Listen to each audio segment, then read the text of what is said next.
Sorry, I'm on mute. I apologise. Welcome to Real Red Talk, everyone. I was on mute. I've been rushing about. You can just tell, can't you? Ineos have entered the procedure to buy Manchester United. So Jim Ratcliffe has confirmed that he is officially in the running to buy the club from the Glazers. A spokesman for Ineos has said, "We have formally put ourselves into the process of bidding for United." Ineos are the first to go public on interest in buying United. Now we will see who the other interested parties are. Offers are expected from the United States, the Middle East, and Asia. So just let that sit.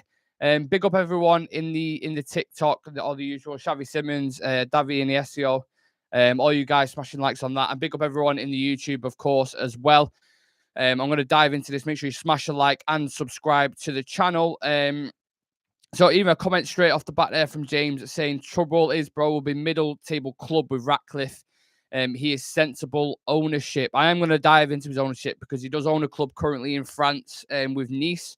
So I'm going to touch on that later. There's just a few more things I want to dive into there. So at this stage, parties have to sign up to see confidential financial documents and commit to undertaking due diligence before a possible takeover. Formal bids for United are expected to start next month. And then there was a line that came out and that I was thought it's such a Glazonomic line. It's the biggest Glazonomic line I've ever heard in my life. So the Glazers hope that United's resurgence under Eric Ten Hag will help to drive up the price of the club over the coming months. So does that mean it'll slightly extend over a bit? They'll just let the bids kind of go on. Apparently they're looking for around £5 billion. That's what Time Sports have reported as well. We've heard figures of 6, 7, even up to £9 billion. But apparently they want 5, or that might be the sort of base, and then they bid on that and it kind of goes up. Get your comments in everywhere. Really, really interested in this. Not again, Surgeon Ratcliffe linked to the club. I bet you he backs out again. No word of Michael Knighton about this. But the thing is, with Ineos, they're an official company who have put it out there, Vincent. So it's not like this isn't like fake reports or anything. It's legit. They've put themselves in the mix to bid for Manchester United. So it's one of them. It's a very interesting move from Sir Jim Ratcliffe and Ineos. This is kind of the first cog in the wheel to move in the process for Manchester United. It kind of went quiet. We had all the breaking news. Was it like the end of November, something like that, when the Glazers announced that they wanted to sell the club? Or they were saying partial. But this definitely means it's going to be full ownership, pretty much, judging from what's coming out. But we remember at the end of November, don't we, if we recap our minds back to then, when Ronaldo, all that stuff was going on with him. And then literally the same day, I remember it on the channel, actually. We sat here on the channel, just about to do a breaking news show. And then Ronaldo decides that, or United decide to terminate Ronaldo's contract. And then the Glazers say that they're going to sell United. It's mental, absolutely mental. So, yeah, if you cast your minds back to that day, that all broke, all hell broke loose. Everyone was like, oh my God, we're selling the club, whatever, blah, blah, blah. And then it kind of went quiet, didn't it, for like a month, maybe just over a month. And no one really heard anything. And then it was like, and now it's just starting to pick back up motion now. The cog, like, that's why I refer to it as cogs, because the first cog started turning. Then you'll probably start to hear Dubai. Then you'll start to hear bids from Asia. You'll start to hear bids from the US. And then the Glazers will just want this bidding war. And hopefully, well, not hopefully, but for them, they'll be thinking, well, it looks good this season. Ten Hag's doing his job. If he can, start to push them towards Champions League and it looks promising, do you know what I mean? Then the club's going to be worth more. People are going to bid more. They're going to want a part of this, etc. Blah blah blah. So, yeah, it's all going off at the minute. Let's get into some comments and we'll see what's what. Bids will go on, and this is actually great for the Glazers. They'll sell to the highest bidder. Exactly, Shunda. Exactly. Bids going to start from Feb. Sale mostly by the end of April. I would agree with that. So selling a club at Manchester United for that amount of money, we're talking absolute billions here. It's not going to be a quick process. It's going to take a while. So if formal bids start happening from February, like Shundi just said there, a sale is probably most likely end of April. So it's going to be a couple of months, but at least the cogs have started turning now, and we're going to know, potentially who the new owners are, hopefully shortly. My dad owns. No, I'm not going to do that. Man's balling. Let him do it. Now, there's slight confusion with this because the first question I want to put to you all is how would you feel about Sir Jim Ratcliffe taking over? Would him or Ineos, his company, who essentially will be buying it, who are worth around 60 billion, would they be able to compete with the state ownerships in Newcastle and Man City? Would he be able to compete with that? Do they have the funds? Do they have the money to if they're going to go, buy a Bellingham or Mbappe or these kind of guys? Can City and Newcastle offer more financially? Can they offer more to the city that's around them? Like it's interesting. Will Jim Ratcliffe be able to run it how United should be run? Because he currently has a club in France. He has Nice. He owns Nice. Sorry. And that's not exactly being ran, amazingly at the minute. They've got quite a lot of old players. They're up and down. They're not exactly a mate. So to trust someone coming in, I know he's a United fan, but it doesn't always work out like that. So the message that I would put out there is it's not all a bed of roses, and he's going to come in and everything's going to be fantastic and change. We need to get a bit more perspective on this. I think we should be having new owners for next season. Yeah, for sure that'll happen. Absolutely. And for people who are joining late, I'll just repeat the thing. Ineos have entered the tender procedure to buy Manchester United. So Jim Ratcliffe has confirmed that he's officially in the running to buy the club from the Glazers. So first bid's gone off. Gone off. It's definitely not gone off. It's gone in. And yeah, interesting times. And I know for a lot of people, morally ownership because of the human rights record. Some people say they don't care. They're not bothered. They'll have that. They'll take the money and they'll go buy Mbappe and they'll do whatever. But there is this kind of divide amongst fans, and it happened with Liverpool as well because Liverpool are selling FFG, are selling obviously Liverpool. And a lot of their fans were saying they didn't want, Saudi owners, state ownerships because of what they go by. It's all sport washing, etc., etc. So morally, people are disagreeing on this. This is the interesting thing. There's a thing coming up there. The Glazers are hoping to agree a deal to sell Manchester United by the end of April, I think it is, or end of March. So, yeah, very interesting. Vincent Bullock, if this means they take over, we won't be the richest club in the world. I am worried because you've seen home Leon run. When you see a big name player there, very worried. Couldn't really make out most of that. But 1K likes on the TikTok. Thank you very much for that. I would imagine Sir Jim Ratcliffe would bring in another investor, to help with that, renovating stadium, etc. Yeah, this is what I mean. It's very new and raw at the minute. We don't really know the full thing. Maybe he'll bring in people from wherever. It's very, very raw, but we are live. So make sure you smash a like on the video. Again, people joining in constantly. So I'm just going to quickly update everyone again. Ineos have entered the tender procedure to buy Manchester United. So Jim Ratcliffe has confirmed that he's officially in the running to buy the club. We have formally put ourselves into the process of bidding. That's what a spokesman has said. And Ineos are the first to go public on interest buying United. Now, the question is, why have they done this? Why if you're a company, why would you publicly put yourself out there that you want to buy that? Because they know United fans have had 17, 18 years of the Glazers, this ownership, where it's just enough is enough. And these know probably the first person to enter the bid, especially if it's Sir Jim Ratcliffe, who a lot of fans wanted, they would get a big public backing. I feel like a lot of fans will take this information in now, they'll resonate with it, and they'll be like, we want this guy. This is the guy, man. I remember when it first broke, it like I touched on before, back in November. A lot of people were saying Sir Jim Ratcliffe, like, we want him. He's the best option. Is he the best option? Out of state ownership, out of, buyers from America, out of buyers from Asia, is Sir Jim Ratcliffe the best option? Talk to me. We've got 15 people in the chat on YouTube. Make sure you smash a like on the video and subscribe to the channel if you can, please. Breaking news here with a formal bid from Sir Jim Ratcliffe and his company in Ineos. But yeah, this is basically, I think this move's just like going public first. Will be a form of jockeying, so the fans jump on it potentially. And I believe it probably will. It will help his thing. But I'm really interested to see who else comes into the mix for this, because like I said, there's reports of the US, reports of from Asia. So is it going to be, Dubai? Dubai's obviously one that's heavily linked. We've got US investors, which I thought it would be originally, because I thought the Glazers are going to sell. I feel like they've been doing this for a long time now. So will it be US investors? Because obviously they're from the US. They'll probably know a lot of businessmen over there. They're basically just going to sit back and they're going to go, right, this club is on the rise at the minute under Eric Ten Hag. We're just going to continue to let it rise, and then we'll see where it goes. If it looks like we're going to, have that trajectory into the Champions League, we can sell it for more. We'll get more money for bids. Like, it's saying they want 5 billion, but I think they want more than that, to be honest. I think they want more. That'll be the starting price, and it'll probably rise up to 6-7 billion, because Manchester United as a global entity is huge. Like, one of the biggest.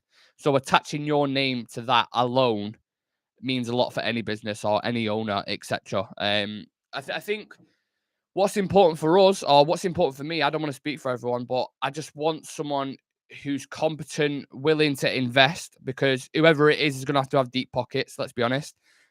We need the stadium renovating, which we've already seen the cost of that. Is you're looking at about the cost of materials. My apologies. So that's going to cost 1 to 2 billion. The training ground, we need to look at that. You're going to need heavily investment in the transfer market in the summer. You're probably looking at 150 to 200 million. You've got the wages every month that we pay, which is about 300 to 350 million. There's a lot of things to consider when you're coming in. It's going to be a long-term investment, because when you come in, we're not the United like we was when the Glazers took over us. Obviously, the Glazers, when they bought United, they leveraged it on debt. So and we was already successful by then. So basically, they knew they was going to make profit off us. Now it's slightly different, because we've got no money in the bank at all, as you can see from January, which is why we went for Val Veghorst. So whoever it is who comes in is going to have to be like, there's $1 billion, there's $1 billion, there's $1 billion. They have to spend a lot of fucking money, a lot of money. So they have to be committed to the cause. They have to understand, as fans, what we want. There has to be communication there, because I remember after the Super League, when Joel Glazer and all the other rats were saying, like, oh, there's going to be communications across the board with fans, and it's going to be this, it's going to be that, all this kind of shite, basically. And it never happened. It was like one FaceTime call or a Zoom meeting, which he showed up late for, and that was kind of it. So key things for me as a fan, again, I don't want to speak for everyone, but key things for me is communication with the fans, where they're going to take this club. And obviously, Ten Hag's a must. Like, don't even be chatting to me about that. If obviously Todd Bowley, you've seen the situation that happened at Chelsea when he came in, he had different ideas to Tuchel. You saw Chelsea being linked with Chelsea and all these guys, and Tuchel was like, yeah, Todd Bowley was like, yeah, I want this. And then you've seen what he's gone on to do in the market. Now, people might look at that and they might think, yeah, you know what? I really want that. He's buying him. And that's not necessarily always the best thing. Gone and bought Mudryk for 100 million and was bidding 120 for Enzo Fernandez and all this kind of stuff. Like, it has to be approached in the right way. And I think something like, if you look at Newcastle, for an example, the way their new owners have come in, who have got 10 times the wealth of what Man City have, they've not necessarily just threw money at it, have they? They've done it precautiously with a careful kind of aspect to it. All the players that they bought have come in and they've done well and not exactly overspent. They spent in the right way, and they're putting things right at the club. They're putting structure in there. And that is what I want as a fan personally. Like it says there, the Glazers are hopeful to agree a deal by the end of March. So that's the timeline we're looking at the minute. But then if they agree a deal by the end of March, how long does it take them? What about the paperwork and stuff like that? Is it going to roll on into the summer? Will it affect our summer transfer window? Because, we're going to need to act quick. We saw last transfer window, Liverpool went and got Darwin Núñez straight away. Man City went and got Erling Haaland straight away. We're still scratching our ass by the end of August trying to get De Jong in. So these things have an impact on the timeline, and we need to get in as soon as possible. I'm going to get into your comments in a second. Make sure you smash a like on the YouTube and subscribe to our YouTube channel for more breaking news shows like this. We are going to be live for the Palace preview later on. We've got quotes from Eric Ten Hag in his press conference. So make sure you stick around for that. We're going to be live about 7 o'clock for the Crystal Palace preview. So if you're on TikTok and you don't follow us on YouTube, make sure you check it out. So Egony David that says there, oil money or Ratcliffe, your choice. This is the choice that people you don't have to make, because there's going to be other investors from Asia and the US. But morally, does it sit right with you? State ownership comes in. I'm not saying every billionaire is morally correct. There's probably some aspects in there, how they got to the wealth that isn't, you wouldn't agree with morally. but state ownership with a human right record, etc. What, like, talk to me, guys. I'm just one fan. I want to know your opinion. Let's have a look at some of the comments. So I would imagine Sir Jim Ratcliffe. No, I've already been to that. Darwin Núñez is the worst to ever do it at the money he went for. Do you think De Jong could come to United? Anything's possible with new owners, to be completely honest. Do you think Jim will be a good owner? I don't know, because he's currently got a club in France. He owns Nice.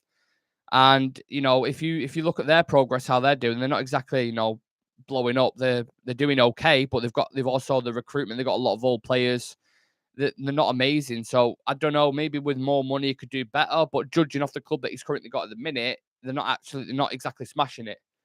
So I'm not saying he's the best owner. A lot of people kind of jumped on it when it first broke in November, and he was like, that's the guy to go and get. And I was probably one of them, to be honest. When it broke, I was like, I like this guy. I like his background. British billionaire, owns Ineos, which is worth about 60 billion itself. And he's a United fan. He's a United fan. So that's, you would think coming into that role, you're like, I want the best for United. I'm going to contribute as much as I can. I'm going to invest everything that they need.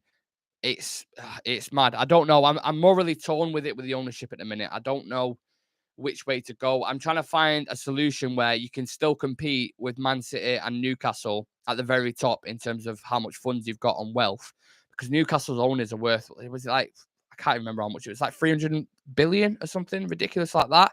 Like, how can you compete with that kind of money? And the way I see it at the minute, if I was using an analogy, there's like a train that's taking off. Man City are on that train. Newcastle are on that train. Do we jump on that?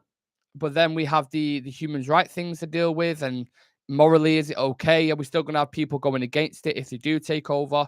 Is it sports washing? Like, I don't know, man. I'm torn at the minute. I kind of want best of both worlds. I want the wealth, but I also want to feel morally comfortable with the owners that come in.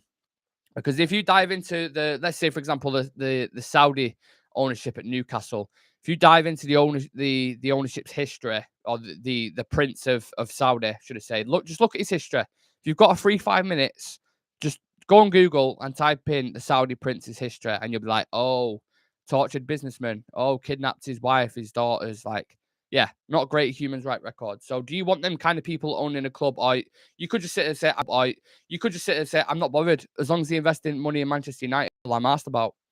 It's down to everyone's own interpretation. Do you know what I'm saying? But yeah, I think this is definitely a move from Jim Ratcliffe. He's had a look at it and he's thought, I've seen the backing from fans on social media. I'm aware of, the type of ownership that they want. If we go public first with this, we could have a lot of people on our backs to kind of project it, and put our standout name out there straight away. I expect others to follow. I think it's obviously heavily linked with us. That'll be another one. You'll have other ones from Asia. I think you'll have US investors. But how do we feel like US investors? Because obviously it's not guaranteed to be the Glazers again.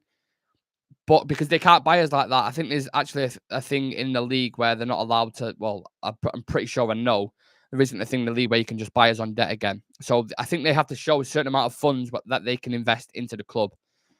So that won't happen again. But then what if people are just looking at it as an opportunity for long-term profit? Because they know if you manage to keep United, even where we're at the minute, let's say we stay fourth, right, and you can guarantee that Champions League revenue and keep that flowing consistently, it's a money bag. Manchester United is an absolute money bag. So anyone who knows, that's why there'll be a queue of people waiting to buy United. It's a global entity. We've got 26 people in the chat on YouTube. Please make sure you subscribe to our channel and like the video. Really appreciate everyone tuning in, and get your comments in as well. Let me know, talk to me, because I want to know everyone's opinion on this. Let me just sort this out. Right, let's have a look. Be part of a consortium who will all want a profit back on the money, need a new stadium, players costing 100 million plus crazy wages. He cannot compete with the oil money. Very interesting. I'm lagging. Why am I lagging? Am I still lagging? I hope not. Just going to repeat. So, Ineos have entered the tender procedure to buy Manchester United. So Jim Ratcliffe has confirmed that he is officially in the running to buy the club from the Glazers. Talk to me, people. I don't get why I'm lagging, man. What's going on? Says my internet connection's fine. Audio fine, but video's fucked. Lag? Why?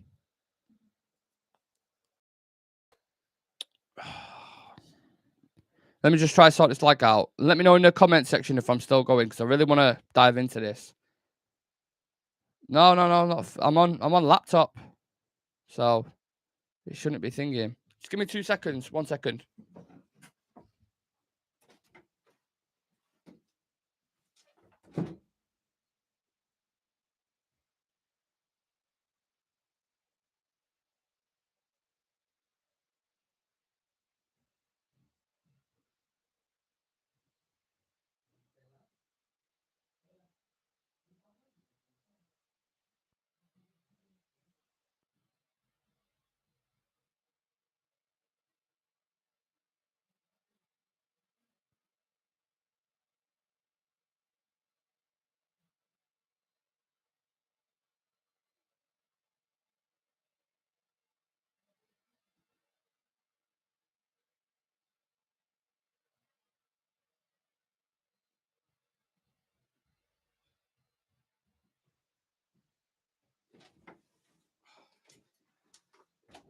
Fucking hell. Oh, wow, still 29 people. Right, are we still? Are we good to go? Let me know, people. I'll get into some of the comments on TikTok. Newcastle are rumoured to Milinkovic. Don't care about that. I would imagine Sir Jim Ratcliffe. Oh no, I've already read that. Right, I'll have to restart the stream. I think.